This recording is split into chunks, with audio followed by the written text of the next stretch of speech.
to visit Lexington, Massachusetts, where the Estabrook Elementary School was part of a proactive study by the town of Lexington and the school district of Lexington, Massachusetts, who worked very closely together to test all of their schools and public buildings after the Boston Globe wrote an article about PCBs. This is very similar to what happened in New York City. So they went and they tested and they found a couple of buildings that had PCBs in the window caulking. One of them was Estabrook Elementary School.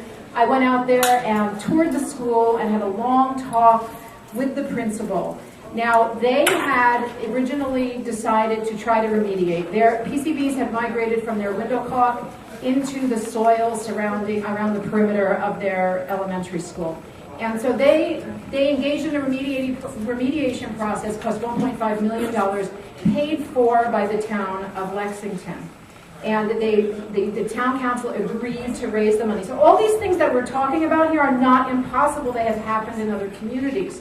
So they did the remediation work, but then they decided that over time, continuing to test and remediate was going to become very cost prohibitive. And they had already, this was in, I believe, 2009, I believe, is the year that this occurred. Or when it began. They, since 2001, have had plans to build a new elementary school. So they did exactly what Christine just said, that they decided to start over. So I met with them in the new $42 million, 90,000 square foot LEED certified elementary school that they built. And right in front of it was the old school, which was still in the process of demolition. It was completely tented in plastic. They had already removed everything from the interior of the school, and they were in the process of removing the school's exterior. But even more so than that, there were quite a few things in this meeting that left an impression with me, and one of them was this principal, who as soon as toxins were discovered in her school, started calling town hall meetings with the parents and community members. Weekly meetings, sometimes till 11 o'clock at night, to make sure that everybody's questions were answered and everybody's concerns were addressed.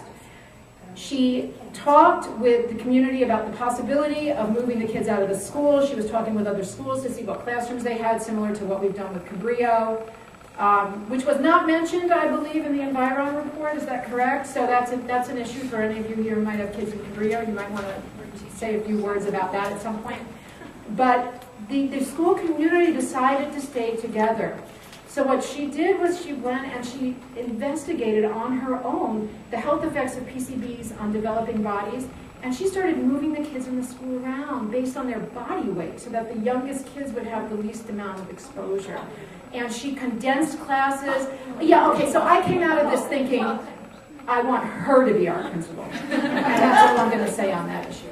But she said a couple of other things that left a real impression on me, and I'd like to actually turn the mic over to Kurt to answer some of these questions, because two things she said might be very relevant to us. One of the things that they did in order to reduce the amount of PCB inhalation after their air quality testing when it came back high, she said they increased the volume of air in the school, and they found that to be very effective when they retested, and that isn't something I've heard mentioned at all in our case. The second thing she said was that they learned and they discovered and noticed that during the colder months, the test results came back lower for PCBs, and during the warmer months, they came back higher.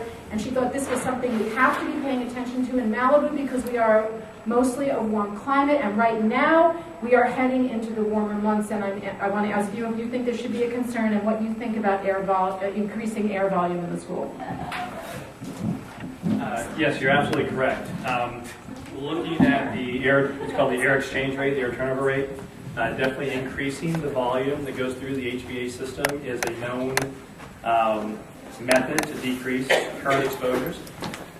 Chemicals definitely like heat more than others. I mean, it's kind of like cold-blooded animals, right? I mean, the warmer it is, the higher their metabolism. Chemicals operate under the same principle. I mean, Paul can back me up on this, called the Q10 rule, if you want to look it up. Okay, so I'm not going to get into the explanation of it, but definitely chemicals, as it gets warmer, they're more active. So if they tend to volatilize, as these PCBs do, they will volatilize at a faster rate in hotter weather, especially like today. So yes, turning up the HVAC systems. HVAC to turn it up, though. Yeah, we don't have that. We don't have You don't have it? One building has air, right? The music room? It's pretty windy, with the standing out of the wind. No, but seriously, We'll just keep them blowing. Surely, well, you should have like a heater. Is it forced air heat? Is it hot water? Is it forced air heat, hot water? You don't have any heat? We don't have hot water. Okay, so, you're not making this easy. You can get window fans, you can do other things to increase the air exchange rate. I mean, this is what folks do for radon gas. If you live in an area of high radon gas, they put in these passive ventilation systems in the subslab. Hopefully they can go to Costco and buy 20 fans, or whatever it takes, and just set up a system to get some air circulating within the building. Especially, you can't, no. They don't even know there's a problem. Well, we'll put that in our, that will be something to. That's a simple request. Well, it's a simple palliative effort that we can do if we can get the district to do it. It's definitely worthwhile, without a doubt. We do it for radon, we do it for other volatile chemicals. It'll work here as well. Okay. I mean, I'm very concerned about our school, obviously, and I don't want to send my kids elsewhere. My question is, because of the way the building was over the 70s and 60s and whatever, is this possibly a problem in almost any school you look at in California? Yes. I mean, I was wondering, like, is it so? Is our school so No, bad? only schools built from 1950 to 1979. That's when the PCB caulking material was utilized. And I mean, I'm here. My overarching thing, the one thing that needs to be stated that hasn't been stated thus far, is that the school needs to test more than 10 samples. They only took 10 samples, and 4 of them were above the TSCA limit. So there needs to be more testing, and the Environ report just didn't address that issue. So the one thing that you should take home from all of this is that more testing needs to be conducted to evaluate the severity of the problem in order to come up with a remediation plan. Unless that's done, you don't know how to fix the problem. Right, The but- testing not done properly. But really quick, Can I add something? But- The other yeah, my schools question don't have was- cancer clusters and If headache other, clusters. I'm just wondering if other. No, no, it's absolutely a problem. Have in And Chris, California. you know what, Christina's best to answer this. It has Go a ahead, new Christina. school, and they can't even sell the land at the school. A couple things. I just want to make sure I mention that, you know, when they do the testing, when they sample the caulk, they're focusing on deteriorated caulk. They are actually going after the caulk that's likely to have the lowest PCB concentration, because that's why it's deteriorating. It has volatilized, it's lost its PCB. So that's, you know, one of these things where, oh, we're focusing on the patch and repair, the deteriorated caulk. Well, that's actually not the right methodology. I mean, it's still a concern because the stuff has dust. You know, it's something they want to address, but to test and get the concentration from the deteriorated caulk is you know, not the right method. Now, in terms of how big of a problem this is, you know, like I said, you have within the same school radically different numbers with regard to concentration levels. So, you know, it's going to be, you know, room by room. And it's going to be school by school, it's going to be district by district, it's going to be state by state. So, you know, as long as you're dealing with a particular time frame, consider the PCB era, those buildings are going to have a PCB issue. And I think that that's why Jennifer is giving so much attention to trying to make sure that Malibu is done properly, because I think she's right, that this is the time where guidance and methods are going to be developed and approved. And they're actually already trying to, I saw in Environment's report, they're trying to suggest that what's being done in New York is now setting some sort of, you know, model for the country, which I can tell you they don't know what they're doing in New York. So, I mean, they admit they don't know what they're doing. So this is a nationwide problem, and I guess with Malibu, we don't really know how severe the problem is just yet. And I think that's what we're trying to get to the bottom of now. Yeah, Christina. Just to answer Karen's question, because I think I really heard your question there. Yes, Webster needs to be tested. Yes, Juan Cabrillo needs to be tested. Yes. Check what year Point Dume was built, it may need to be tested too. And that probably means that Franklin and Roosevelt and Lincoln and all the schools in the district need to be tested as well. It doesn't mean they'll all be positive, but it means they're all at risk. Yeah, and we definitely. My brother's the city manager in South Hill, and they actually had this problem. And apparently they closed all the schools and they built a new one at a completely different place. And they can't even sell the land. The city owns this land now, and it's unsellable because of the toxic problem. And Was it only PCBs? It was shipping yard during World War II.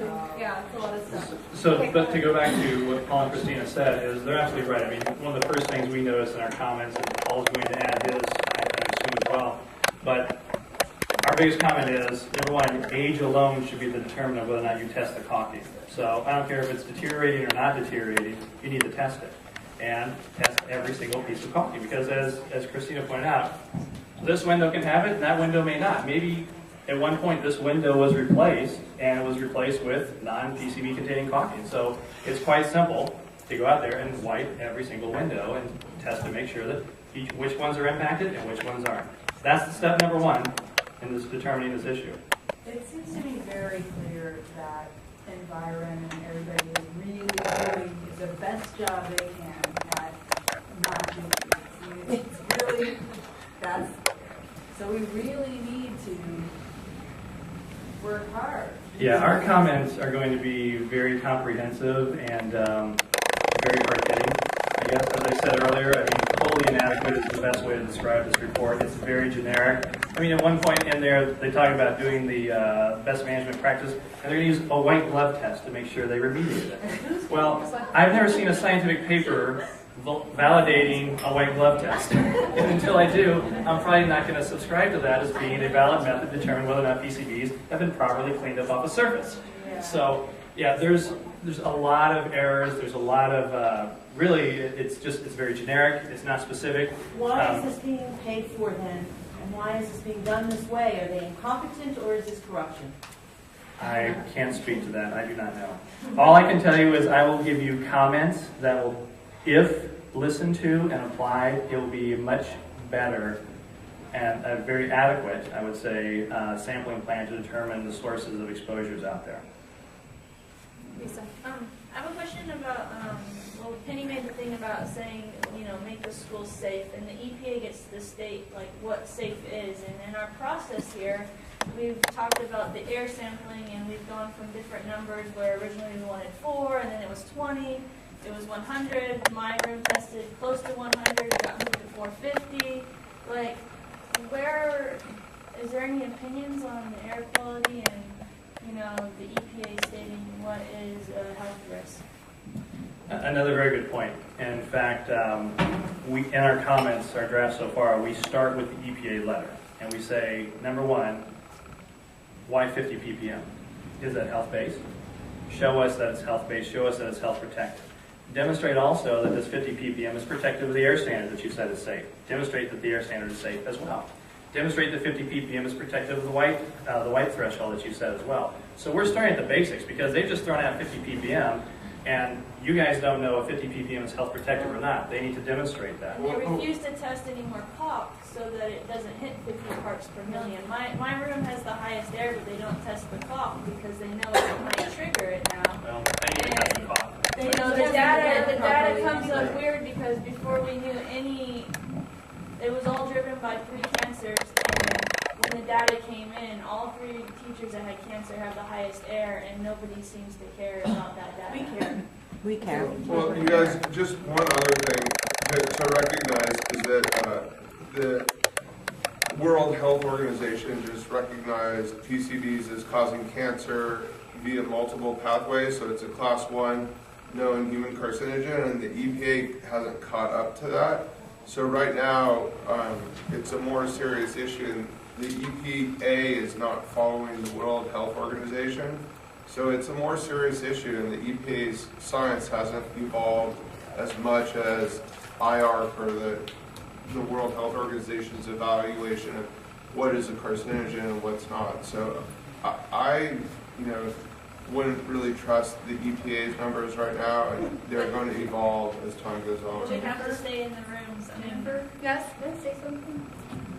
Yes, I'm Jane Williams. I'm the Executive Director of California Community Health Council. And I would like to say something to you. This focus on the PCB and the caulk is irrational, okay? Your schools have been built on a formerly used defense site, okay? The entire football field is sunk an entire foot, all right?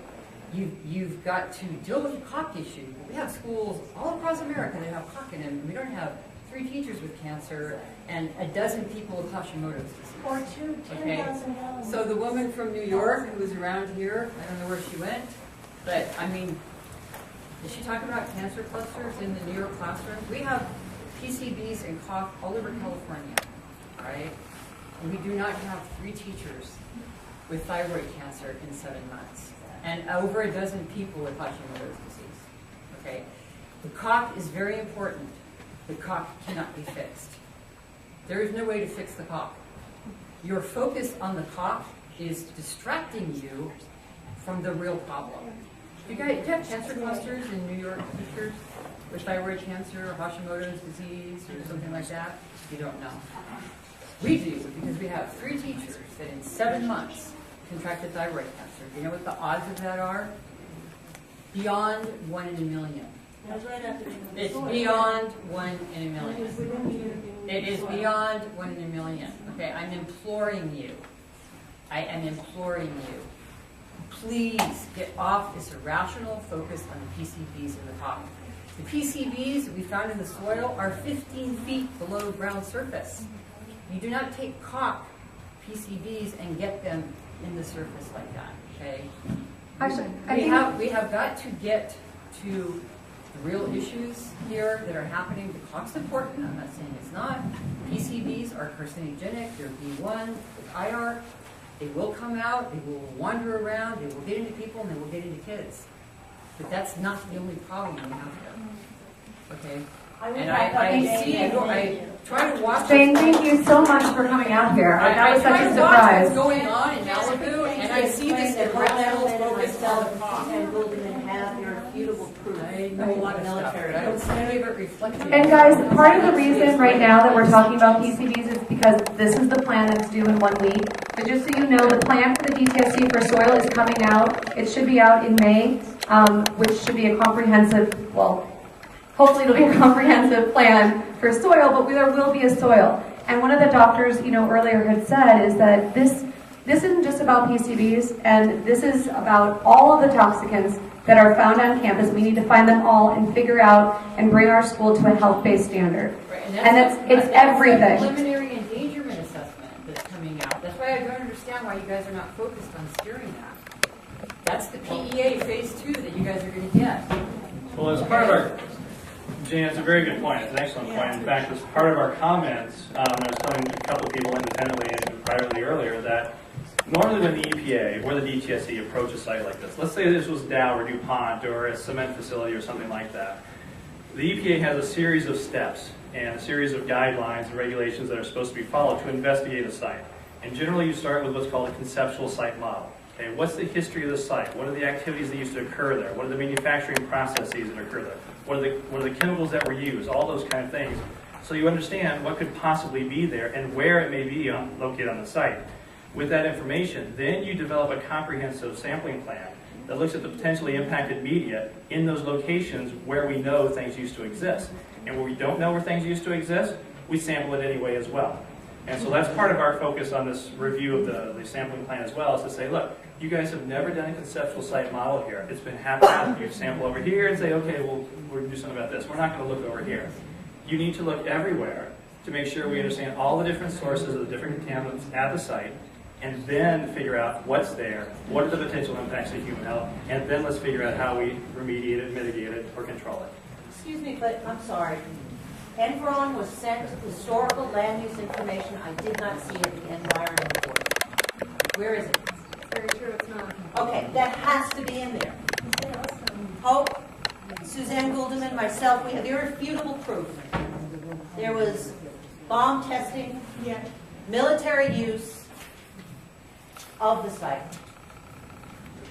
Why isn't it in the environment report? It must be put in there. You must call them out on it. Have they mentioned the 10,000 gallon drums? Nope. Do we know where they went? Were they? No, they were Proposition dug up, but X it's all was dug up. supposed to have taken out the underground gas storage tanks behind the Cabrillo playground and in front of the bus barns. I want to see proof that those tanks have been taken out. The former principal does not recall it. There is no documentation. I've not been able to find any proof of anybody showing us that those tanks are actually been. And that's what we need to be looking at, and we need to be asking and do a Freedom of Information Act of the district and ask them for it, which is what, that's how we keep getting it, information. Kathy, do you have a question? I have a couple of questions. One is, when you give your comments to the plan, what does that mean? Do they have to follow your comments? Like, what? I'm just curious, like, what's the process? This is a difficult one to answer. EPA is the regulatory agency that gets to do the enforcement action. Okay, because they're leading the show, we as citizens have no enforcement action against them, but to say you're being arbitrary here. You've asked other companies to do this in similar situations, and now you're not doing it. And so the best we can do is to present to them, here are your regulations, here is your protocol and your methods that are supposed to be used to address sites like this. You have to follow them. It's incumbent upon you to follow them. If they don't, that's when the activism side of it takes hold. That's when we contact our representatives, Senator Boxer and others, and say, look, DTSC and EPA are not following the guidelines here to investigate this site for us. We need your weight to stand behind our comments and to force these guys to step up and do the right thing. That is the unfortunate part, is that we don't have a regulatory mechanism other than the activist side of it to kind of hold this against them. But that's why we will be very specific in the guidance that we cite, why this guidance is used, that it is an EPA protocol and an EPA method, and it should be used here. But Kurt, isn't that just for PCBs, the EPA? No, this is for everything. There's a series of documents. They're called Risk Assessment Guidelines for Superfund. Superfund is obviously a different program, but they're the founding principles of how site investigations are conducted and how human health risks are quantified. Every state has adopted some variants of them. California has their own program. They've got multiple programs, in fact, the Preliminary Engagement Assessment Guidelines. They've got the CHISLs, which are the California Human Health Screening Levels. US EPA themselves have like regional screening levels, they're called RSLs.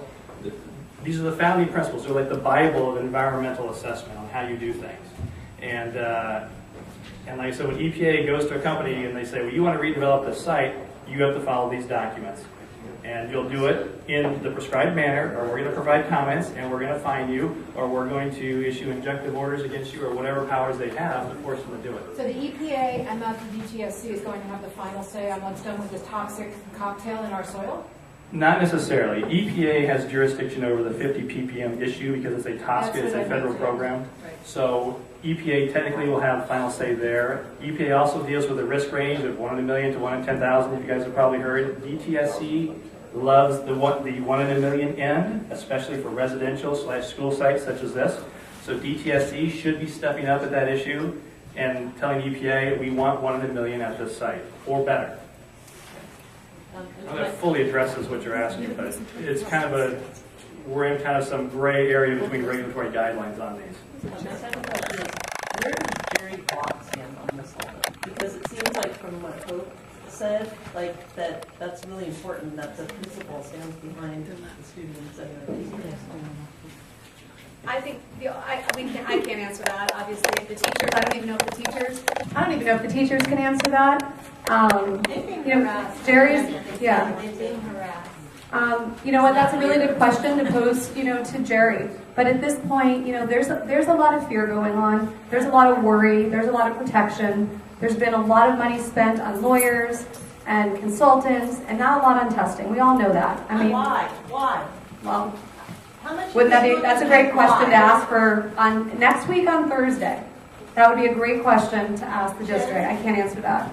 Oh, but Penny would probably have an idea. You just heard why the district is not doing comprehensive testing. Can you guys hear Penny? It is a much bigger problem than window popping. You have the history of it. What if they find all of this old munitions, all of the chemicals from past activities in the school campus? What are they going to do? That's why the district will not do the comprehensive testing, because they don't want to open up that Pandora's box and have to address it. The other part, about 50 parts per million, whatever that they find, those are regulatory standards. It doesn't mean that's what you have to accept. That's the minimum that they have to do. You can demand more. Why would you settle for 49 whatevers of PCBs if it's a known human carcinogen around your children? If they can clean it up below that, below the 50, they can clean it all the way up. Well, and we have the money to make a new school. Exactly. You do have the money, guys. And it's also hormones. These are the kids that are really going through hormones. And that's one of the major, like pregnant women, that's one of the major Yeah, problems, endocrine dysfunction. You know, there's a really good question that hasn't been answered. You know, there were some things that happened at the December 12th meeting. There were some questions that were answered. So I'm going to ask a question now, probably to Penny. You know, even actually, you know, I think all of our experts should answer this. Paul can answer it too. The question that was asked, is our school safe? Based on what you know today, all the limited testing we've had, what has gone on in 2009-10, what we found in the soil, what's been cleaned up. These experts have seen it. I mean, the EPA was asked this question, and they gave a comment that, well, you know, my son goes to a school that looks like your school, and walked by, you know, cough that's sitting in the window, and I let him go to school. And so I didn't ask at the time, but I have talked to Steve Armin since, and I asked him, have you tested for PCBs in your son's school? And he says, no. And I said, so how are you comparing known PCBs in our school to something that might not have PCBs at your school, and how can you say it's safe or not? And he said that was just his opinion. That wasn't the opinion of the EPA. That was a personal opinion that he had given.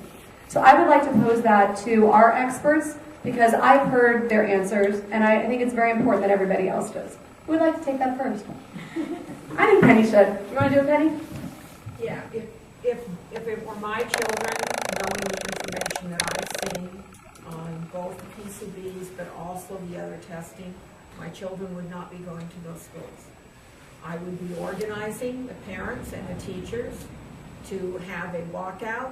I would demand that the school district find another place for them to go to school, like they did, where was it, Hope?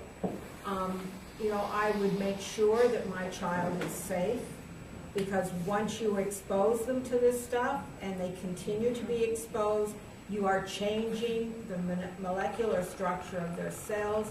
You are influencing their health for their life. And their generation. And the next generation, because it doesn't just stop with the child, it goes on. And we see this over and over again. And I know how hard that is. And the only way that it would be effective if all of you do it together. Everybody. Because that influences the school district and what they will do. Because you're hitting their pocketbook. You have the BP funds and the other funds that are there. How much was that? $110 million we have for Malibu. $33 million of it is for Malibu High. $77 million has been given to us for, we haven't decided yet. So you have a pot of money to start doing something, and the only way you're going to get the district's attention is to push them where it hurts, and that's getting out of the schools. So how can we They don't get ADA everybody? money anymore.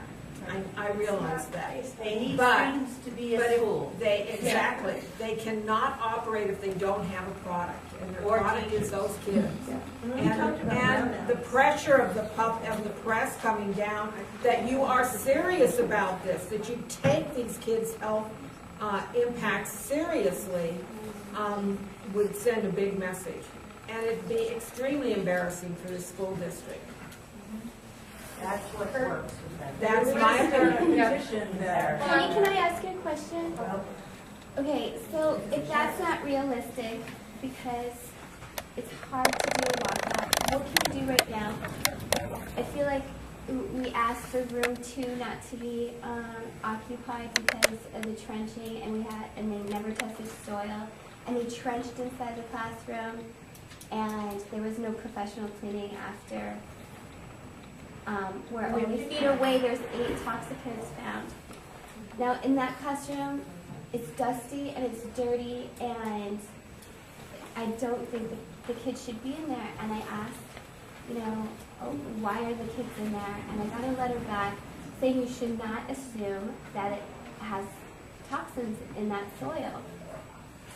But I see that they're assuming that it doesn't. So the teachers have to sit in classrooms. Now we know that they have PCBs that exceed EPA requirements. In those classrooms were wipe and dust samples. 4 classrooms came up with the dust had PCB residues in it above acceptable levels. Should those classrooms be evacuated right now? Absolutely. I mean, Which ones? It's room 2, room 8. and those are the ones that are tested, and had higher levels. And the teachers But we were haven't tested the rest of the schools. And the teachers were sick with cancer. We already know the result of leaving them in those classrooms. So one of the things I think to add to that, is why we can't piecemeal safety. Why we can't look just at PCBs and decide whether or not, that room is safe. That we need to look at more than that together. And I don't know if you can answer that. They have to test the soil. Yeah,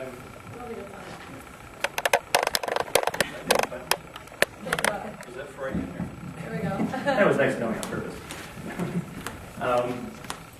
I think clearly PCB testing on move forward because that's the devil we know right now.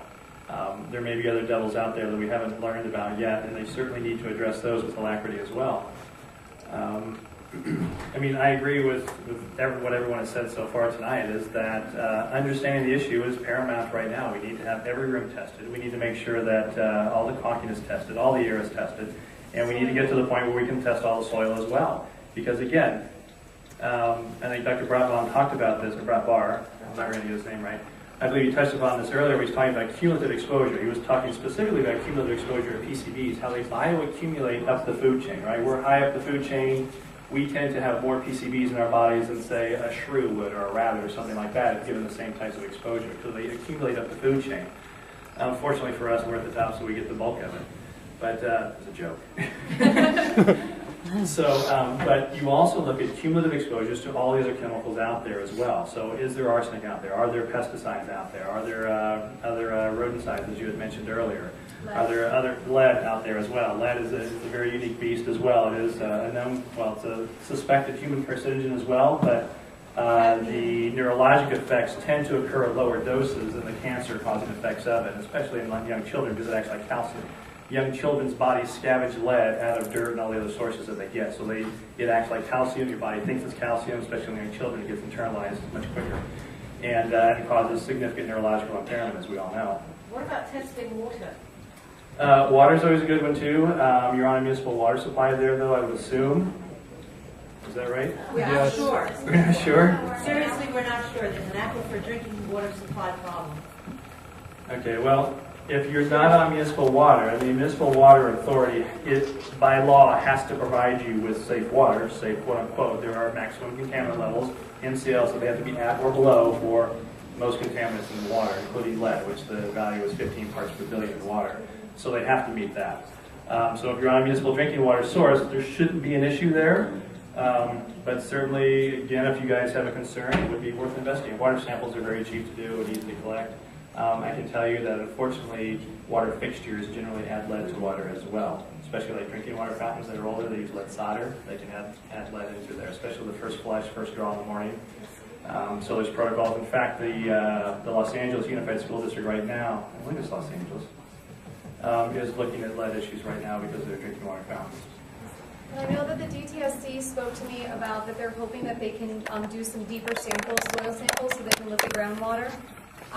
So again, not the conversation we can really have today because we haven't seen it, but these are the discussions that we're having. So, we're letting them know that they need to look at all this.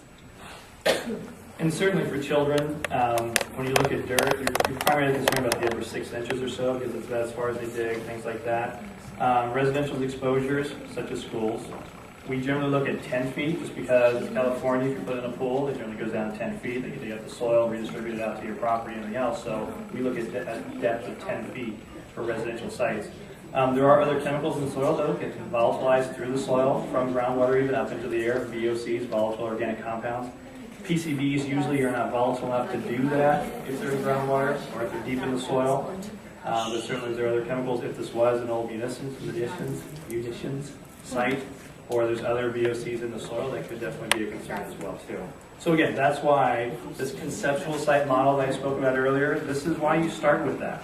You want to know what occurred at the site historically, what operations were there, what chemicals were stored there, what manufacturing processes were done there. Did they have a tank refueling station? Did they have an underground storage tank? If so, what did it contain? Did it contain trichloroethylene, another carcinogen, or did it just contain motor oil or something? So you want to know these things before you start investigating the site, so you know what to look for, where to look for it, and that's never been done here. Kurt, can you address the question that we asked about, I mean, we're sending our kids to school, our teachers are going to school every day. You know, I've learned a lot and I've made the decision to keep them at school at this point. It's a personal, you know, reason why. You know, we all have ours, but I mean, is it a safe question? Is it safe? I mean, is it, not even safe now. I mean, what can we do to ensure that it's safe? And is it okay while we're figuring this out to be sending our kids to school? This is a very, very difficult question, and one that you and I spoke about in length. What is safe is always a question that many regulatory agencies, environmental activist groups, everyone has always posed. What is safe, okay? Your risk of dying in a car accident every time you get in a car is 1 in 10,000. Okay, but we each make that internal conscious decision that that's safe enough for us because we think it's not going to happen to us or whatever the reason might be. That's the decision each of us has made.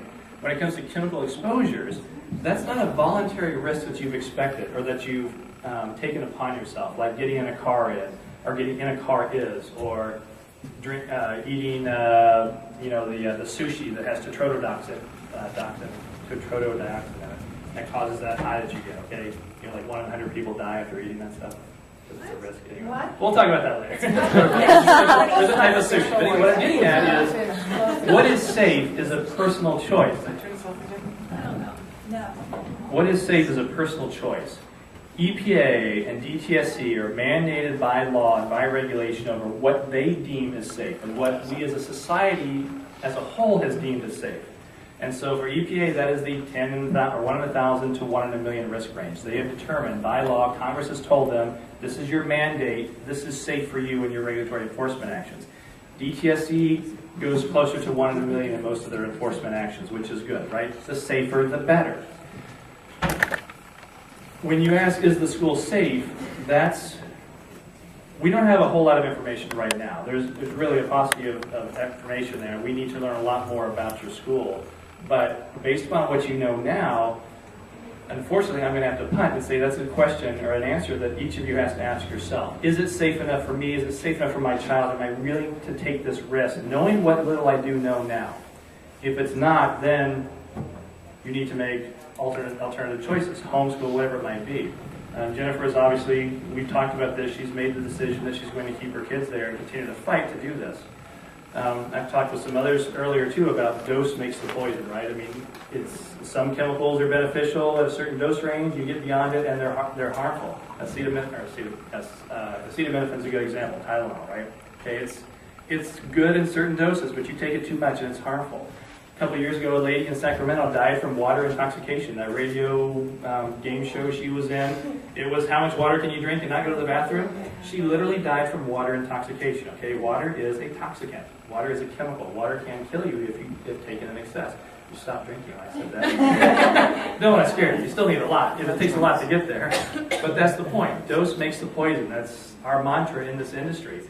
And so regulators try to balance that into what they think is good for society as a whole, balanced with risk considerations and cost considerations and everything else. But we as individuals get to make the final decision. We as a community get to make the final decision. If EPA deems the school as safe, once we get enough data, then as I told Jennifer, if you as a community still do not believe it's safe, if that's not consistent with your risk management, what you feel is safe, then you get to go further than that. You get to move into activism and say, we want PCBs removed completely from our school. If we find lead in the soil, we want the lead out of our soil. That's the decision you as a community get to make. Yes. I'm so sorry. That's okay. When you make I was getting preachy. When you make your comments, are you going to put precautionary principles in there that if a room exceeds 50 parts per million. 50 parts per Regulatory. million, or the wipe samples that would form rooms, and the room too, are you going to put those rooms in your comments to the district? And At this point, I didn't have any plans to get into what is a safe risk, or what my comments are going to be geared toward is learning as much as we can about the site, making sure everything is quantified, making sure we know if PCBs exist in any room, for every room out there.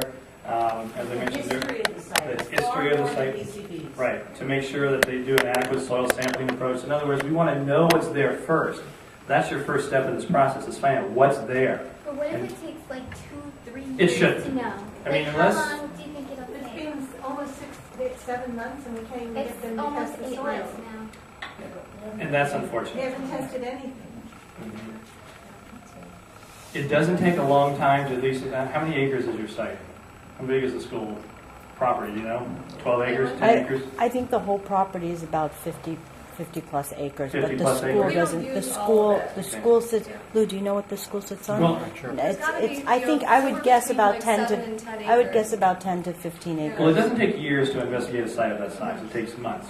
Okay, it shouldn't take that long. It's not You in our can best drag it out as interest. long as you want, you're correct. But in this instance, that's why we're trying to be as vocal as possible, to impress upon EPA, to impress upon DTSC that this needs to be done fast, okay?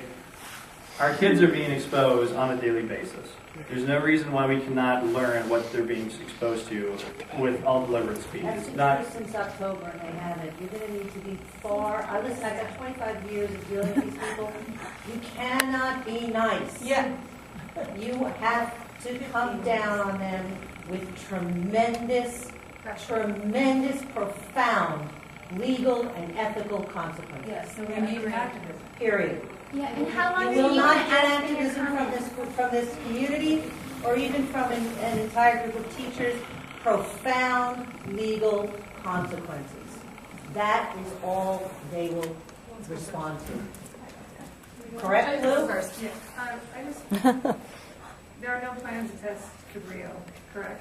Not in this plan, And and they should. well, because we moved kids over there. Yeah, Kids are over there. exactly. And Who there- doesn't know that? The windows, there's no place for a fan. I was thinking about that earlier. So we're over on that side. sounds like which I solitary confinement. think- I mean, there's little windows, but not, you can't have a fan. The windows are. There's no ventilation. I'm pretty sure it's the same PCBs over It's there. another It's same- the Is same, there- it's the same, everything's. I think it's actually worse here.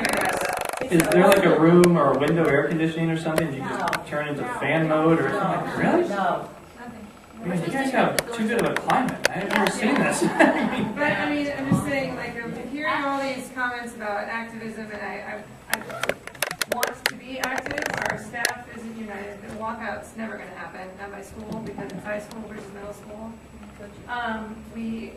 It's almost like we're kind of, I feel a little bit paralyzed into the inaction, frankly, and I just don't know what the report, if the comments that we add or that you write is going to call for testing at Cabrillo also, because our kids are still in danger. And I'm a parent also, the kindergartner at Cabrillo. And we can easily throw that down. So that's an extra line item. in there. I mean, Sandra Line promised in public that the 3 campuses, the 3 schools, that whole area would be considered one. Yes. That was a promise made. And they're planning to close, like, do we know about that? They're talking, Cabrillo's going to be closed, Malibu High, Boys and Girls Club is school They're for closing 4 over the weeks. Like, summer. we're not going to have summer school, is what they're in They've told talks right them now. they Yeah, we don't know what for. Because they're going to test. If they close for the summer, Why didn't we report? no, we're not allowed to have summer school, but we're allowed to teach there every I mean, they haven't decided. They haven't been decided for sure, but I'm just saying, if the reports are saying they're testing, but then they're going to close it. We've complained about making precautionary, principle, which is, Dr. Brotbar, the international company or organization that he's part of is 200 toxicologists, top of the world, head of like every organization across the country that you can think of. And there's only 200, and he's part of it. And they came up with the precautionary principle that he was speaking of.